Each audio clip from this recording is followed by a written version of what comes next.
Next this evening, one of the smallest babies ever born in Britain has just celebrated her 10th birthday. Aaliyah Hart arrived 3 months early, barely bigger than the palm of her mother's hand, but she defied the odds to survive. A decade on, more and more babies are surviving premature birth, but campaigners say some neonatal units are dangerously short-staffed. There's flash photography at the start of Giles Latcham's report.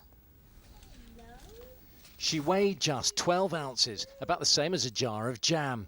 Born 6 months early, how, they asked, could she survive? But look at her now, the so-called miracle baby, now a miracle 10-year-old, and making her mum proud. She survived because she could easily not have made it. Could have easily not have made it, so for that I'm always grateful to God for that. Small things come in little packages. But she's an all-rounder, very sociable, very likeable.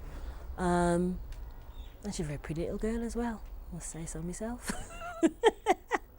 With an average birth rate of more than 800,000 babies per year, approximately 80,000 are born prematurely. And of those, 1 in 9 will need specialist care. There's plenty that's changed, plenty that's improved since Aaliyah was born here 10 years ago. One of the nurses who cared for her says babies born prematurely today stand a much better chance of survival. There's been huge advances. Obviously there's advances in technology, there's advances in our modes of ventilation. Our ventilation is very different. There are a lot gentler modes of ventilation nowadays which help the premature lungs. It helps us to wean the babies easier.